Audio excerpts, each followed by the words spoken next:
All right. What's up, everybody? Welcome to another RD Buzz podcast where we go over all things real estate, recreation, restaurants in the Raleigh and Durham areas. Hope you all have had a great week so far. It's the first week of March. March is probably top 4 favorite months of the year for me. I love it here. Weather gets warmer, days get longer. It's just a great season in North Carolina. So, but what we do at the beginning of every month on these podcasts is we look back at the previous month's housing data. So that'd be February's housing data. And we dig into what did the inventory trends look like? What did the new listing trends look like?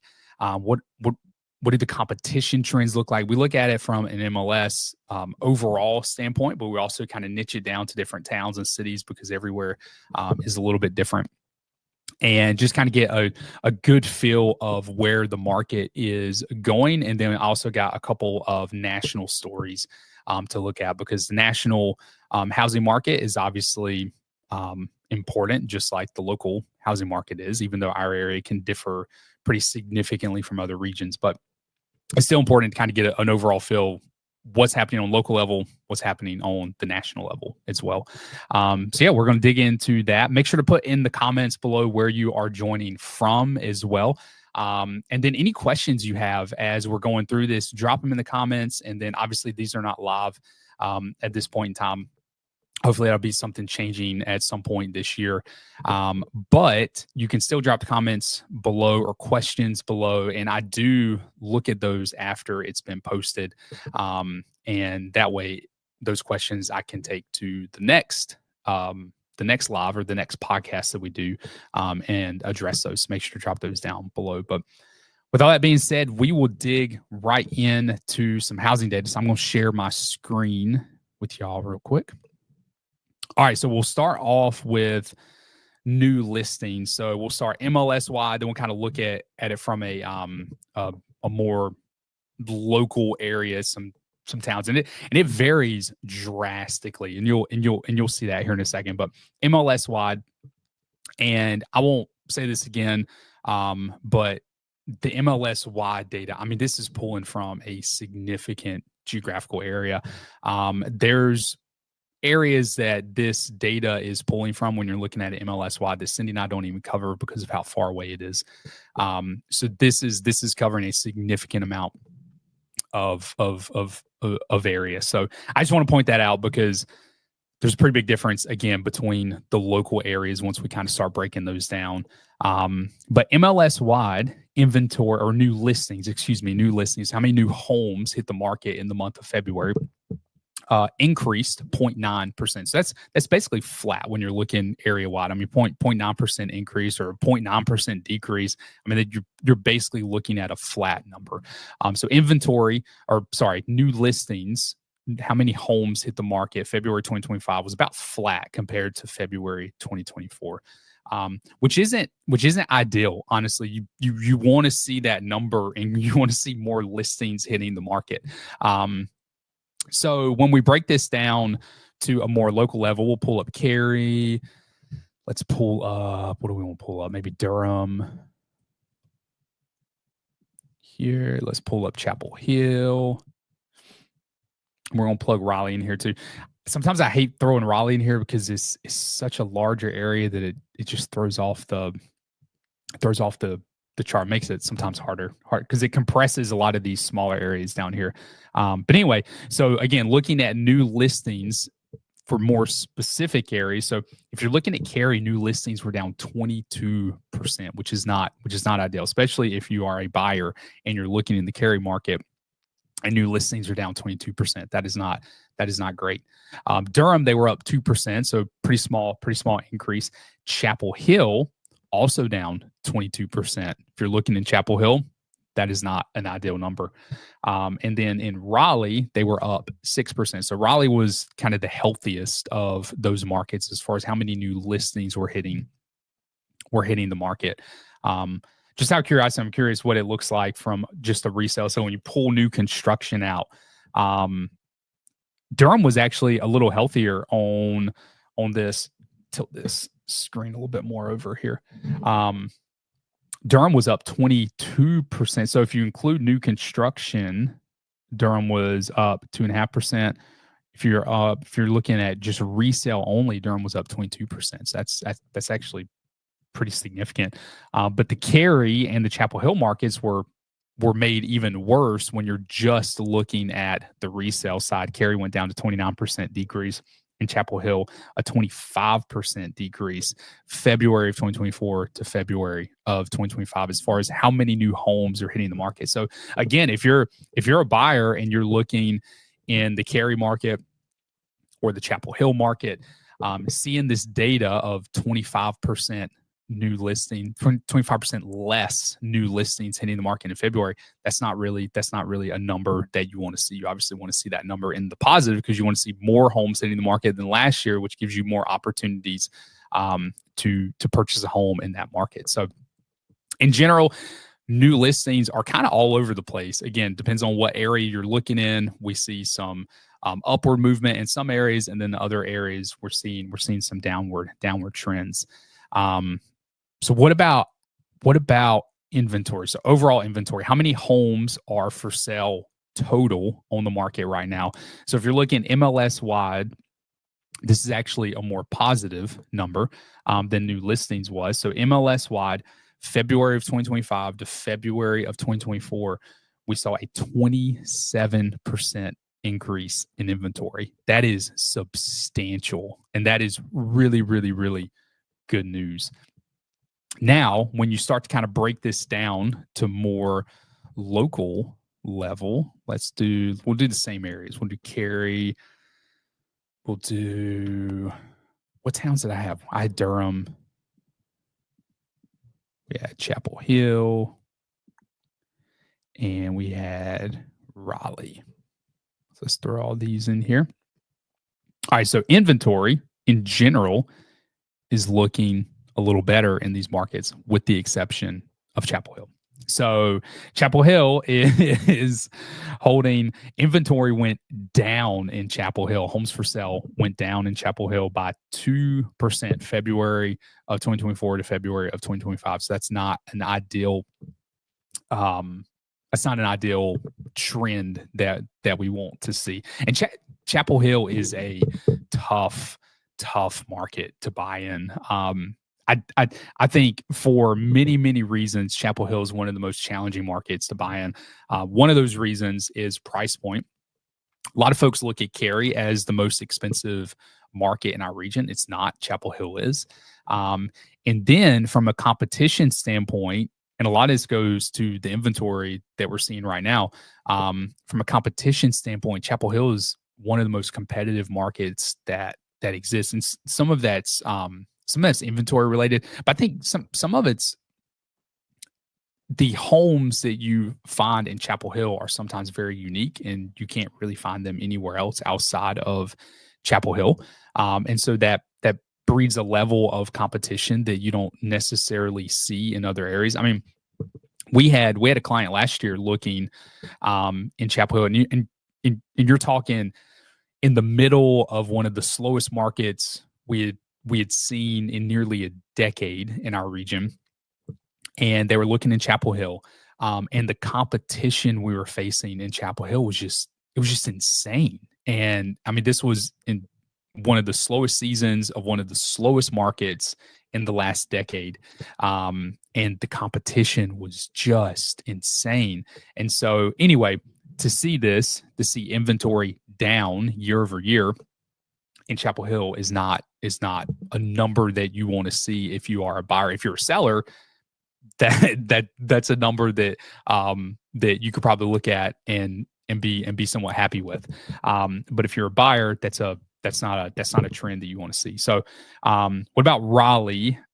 Housing for sale, how many active homes are available compared this year compared to last year? 33%. So 33% increase in inventory in Raleigh. That's substantial.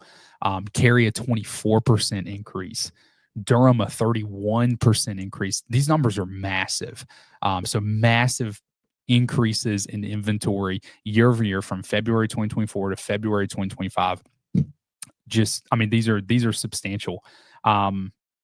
in Durham, so if you're looking at, just out of curiosity, so Raleigh's right at 1,300, which puts it right around July of last year, as far as inventory goes, which is really interesting. I mean, we tend to see inventory peak in like the September, October timeframe in our region. Then it kind of starts that seasonal decline in the holidays before it bounces back again.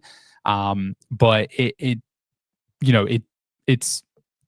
like, it's pretty significant as far as what the increases are that we're seeing on a year over year basis. And this, I know I mentioned sellers in Chapel Hill are probably happy with a lower inventory amount. And it is good from a competition standpoint for sellers. Sellers are going to make more money when they list their homes when inventory is lower, because demand is going to be higher as a result of that. But overall, it's not a healthy market. You don't want inventory to be so low, the competition, because there is at some point there is a breaking point where there's just not enough buyers who can afford the house at the price that it is. And so you do want a trend of inventory improving to levels that we traditionally see in the housing market. And to be clear, these levels are nowhere near, in a lot of these areas, what we saw pre-COVID. Nowhere near where they were. And I'll show that through here. So we'll pull out, let's just go 10 years here. So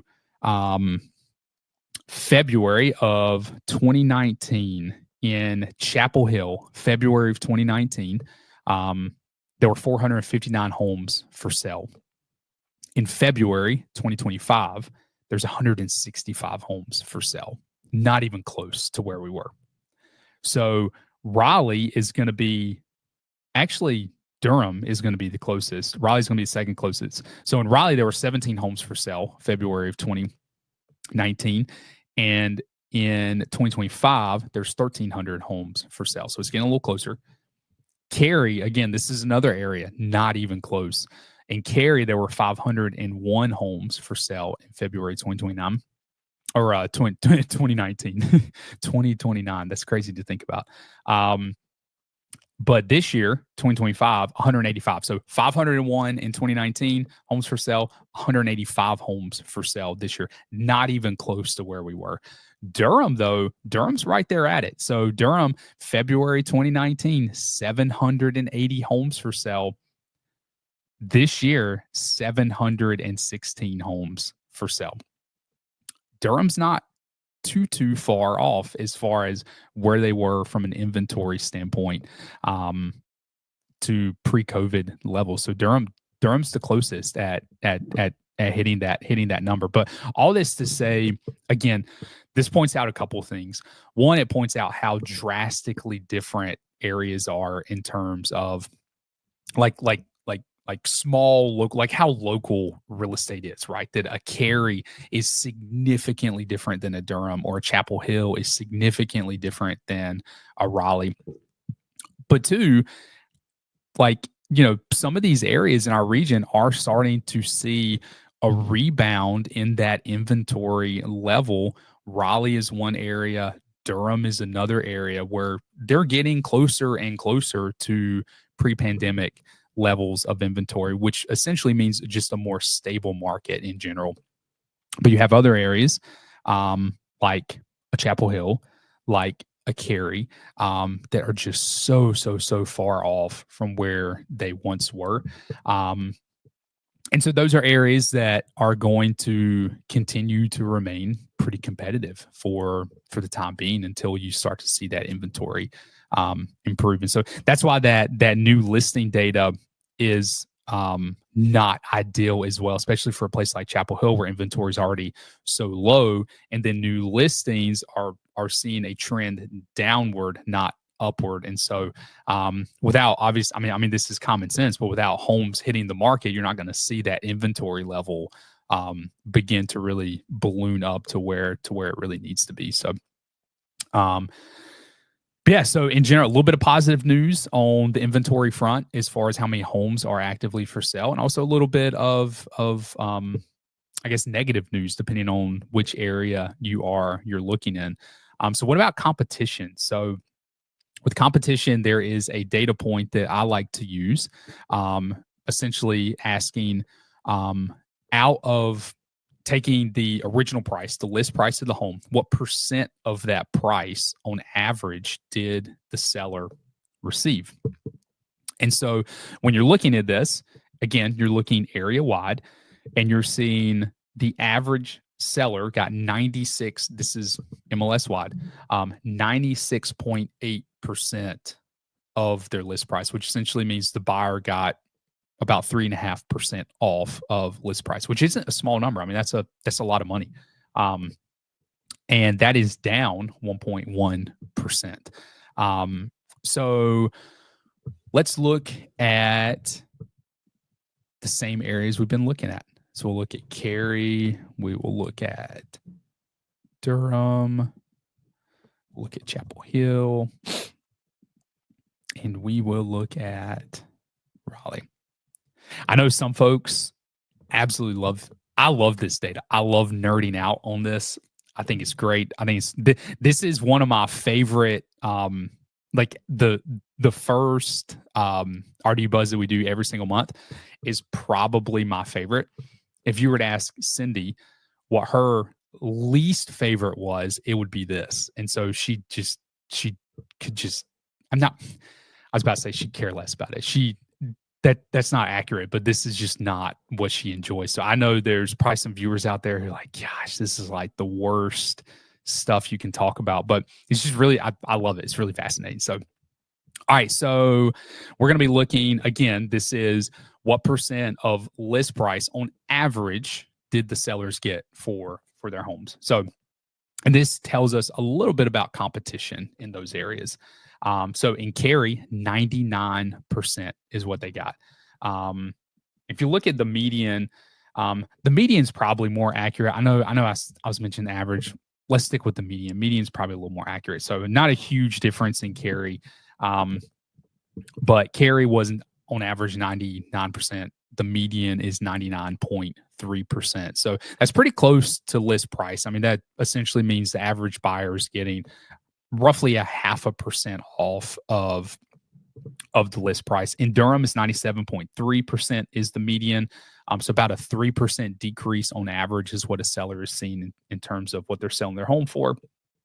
In Chapel Hill, we're seeing a 99%, so pretty close to Cary. Again, you look at the inventory levels, this makes a lot of sense, right? Inventory is low in Cary. It's low in Chapel Hill. It's higher in Durham, and it's higher in Raleigh. And you look at what percent of the purchase or the list price sellers are getting for their homes, and it matches the inventory chart.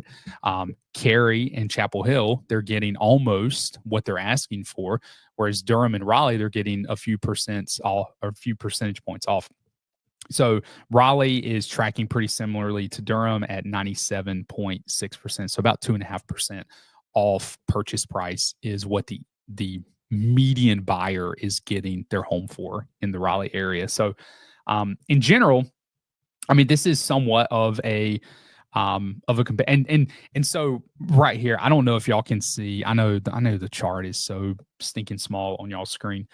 I guess unless you're watching on like a TV or something, but this is why I don't like covering it in January, because this data point lags pretty significantly. So the closings you have in February are January contracts, whereas obviously the closings you have in January are December contracts. And so this data point that we're looking at in February is really January data, if you think about it, because these are folks who went under contract in January.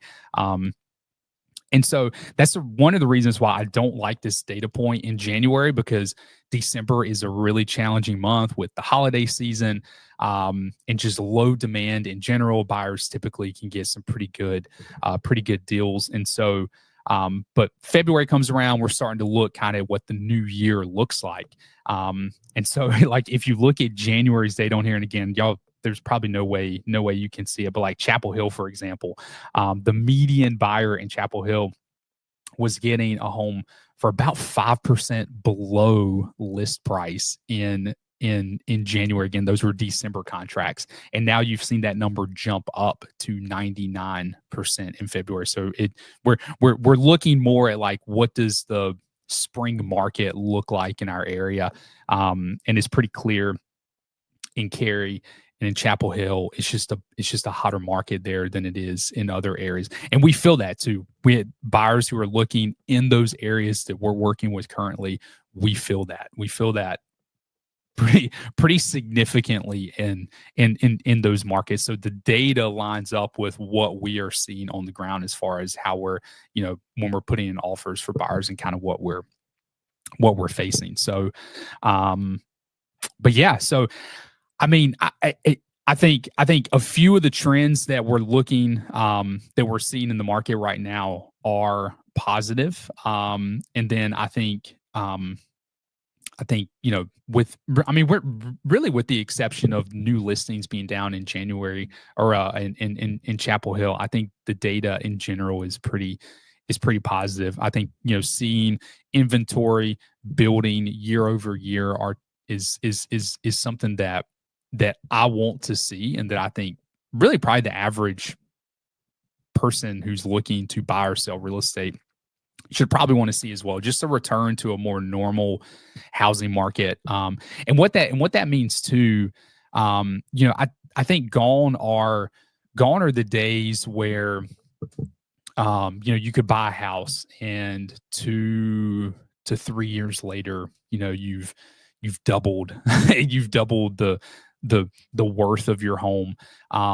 It's just, those days of that type of appreciation are gone. And so I think you're going to see a much slower appreciation over the next several years, as the housing market begins to kind of balance out. And we're seeing some states where it already has balanced out. It's more of a buyer market, especially in places like Florida and Texas. And then we're seeing other markets like ours that are kind of in between that, on a trajectory towards maybe a more buyer friendly market. And then we're seeing places like up in the Northeast that are still very, very seller friendly, and inventory levels are still very, very low. And even, that's generally speaking, because obviously even in our area, you're seeing areas pop up that are very buyer friendly, and you're seeing areas that are very seller friendly still, and probably will be for a very long time. So you can't really generically talk about a region, even if it's just one metro. You have to really kind of get into what some of the smaller towns and some of the smaller cities in that region are really looking at. So, all right, but that is a look at the local housing market. So we're going to turn a little bit, because I was kind of already touching base on this. We're going to look a little bit at the national level, because obviously that is something that's important, kind of plays into all of this. So this is from Resi Club, puts out a lot of housing market data. It's actually really good, really helpful.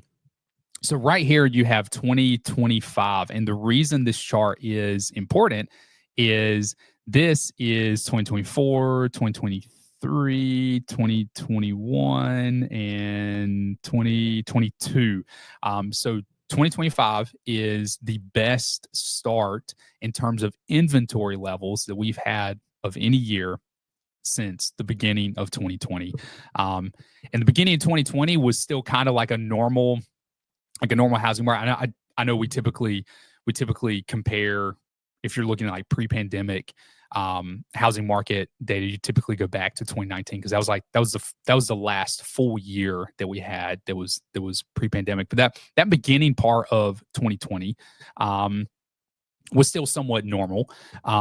And so when you're looking at inventory levels nationally, this is the best start, the highest amount of inventory we've seen at the beginning of the year since 2020. Which is a really good thing. Again, we want to see those inventory levels improve nationally. We want to see them improve locally as well. And then he builds out, all right, so what happens if inventory continues increasing nationally at the trajectory that it's increasing so far? And he kind of projects out the future of that. And basically where we are is, so February of 2025, we're at almost 850,000 homes for sale nationwide. If inventory continues to grow in the way that it has been growing, we'll be just over 1 million in February 2026, which puts us closer. It puts us above 2020 levels and puts us closer to 2019 levels. And then if it increases again, same trajectory that we're seeing as far as inventory increasing in 2027, we will be past where we were in 2017. So he doesn't go back further than 2017, but we'll have more inventory nationally at 1.2 million homes for sale than we had in February of 2017. So will that trend continue? I don't know. And one challenging aspect of looking at national data is there are areas in the country that are really leading this charge. Places like Florida, places like Texas, where you see a ton of inventory that has ballooned. And they're the ones kind of leading the charge in this inventory growth that we're seeing nationally. So again, tying it back to what we saw locally, we are seeing inventory improve here, but there's other areas like Cary and Apex that are just Cary and Chapel Hill that are so far below where they were in 2019 levels that it's going to take, I think, a very, very, very long time for those areas to build up to where they were. So, but anyway, I thought it was really fascinating. 2025 nationally, we're off to a better start inventory-wise than we have been since 2020. And then the last thing that I wanted to look at, so because I think, and I'm going to tie this to the local level here in a second too, but this number is increasing as well. So home builders completed inventory, so completed homes that builders have built that are just sitting on the market, have reached the highest point since 2009. So they actually have this really interesting chart here where we've reached here. These are completed homes from builders that are sitting on the market, and it's reached the highest point since July of 2009, which is obviously a very long time ago. And the reason I thought this was important is because if you're looking at this from a local standpoint, there are markets in our area where resale homes struggle to move because of the competition from builders and the inventory that builders have on the market. And what I mean by that, so Fuquay's a good example of this. Clayton's a good example of this. Wendell is probably one of the better examples of this. And essentially what happens is you have a lot of these newer neighborhoods. Someone bought in that newer neighborhood several years ago. They put their home up for sale. But right down the road is a neighborhood really just like that one. And they're building in that neighborhood. Homes are very similar priced. That builder has a significant amount of inventory that they're trying to move, and they're offering incentives. So maybe they're offering a specific rate. Maybe they're offering a large amount of closing costs or buy down assistance. And so your direct competition as a seller is that builder that's a mile down the road in a very similar neighborhood, who's just throwing all of this money at buyers trying to get them to purchase their home. And it becomes very, very challenging for that seller to get their home to move when that is their competition. And so when you see this number of unsold completed homes that are active on the market, there are areas in our market that the resale market struggles as a result of that. And so it doesn't make your house unsellable or anything like that. It's just something to know as a seller. And this is, like these are things that we talk to our sellers about. If we have a seller that's in a very similar position, like trying to find creative ways to, okay, how do we stand out, right? Like if we're in this particular area And all around us is all of this builder competition that's throwing all these incentives at the home, at their houses, and we're selling kind of in the midst of that market. How do we make our homes stand out, to make it more competitive? And so, but it is a challenge, and that's something that certain markets in our region are dealing with, and probably will be dealing with for a pretty long time. And so it's not to say that every resale house is affected by a growing amount of inventory on the new construction side, because it's not necessarily true. If you live in a neighborhood where you have a really good yard, you have trees, it's gotten established. Feel like your competition is not new construction, right? Because it's just a completely different feel, than the new construction, where it's clear cut, homes are much closer together. But if you are in a newer neighborhood that's clear cut, doesn't have a lot of trees, yards are smaller, there's a lot of new construction being built around you, your resale ability is impacted by this growing number, of unsold completed homes that builders are just throwing a ton of incentives with. If I were to pull up the MLS right now and just do a blanket search of new construction, and just pick random available new construction options in the area, there's a good chance that almost every single one that I open will have some comment in there about financial incentives, right? Closing cost help, rate buy downs, maybe specific interest rates tied to homes that they're really trying to move quickly. Whatever it is, builders are throwing a lot of incentives at it, and it's because of this unsold completed housing inventory that we're seeing grow. But he doesn't have a breakdown on it from like a regional standpoint. This is just nationally, but it is something. There's markets in our area that are affected by this, and we see it honestly on almost a daily basis. So, all right, that's about all I've got for y'all. But I appreciate y'all tuning in tonight, to this look at the. I could talk on and on and on about housing market data. I love it. And honestly, one of the things I love most about doing this is it forces me to dig into the data myself, and I learn from it too. And so, but anyway, I appreciate y'all tuning in. Do make sure to drop in the comments where you are joining from, and also if you got any questions, make sure to drop those in below, and we'll address those next week. But I hope y'all have a good rest of your week and a good weekend, and we'll see y'all next time. Bye, y'all.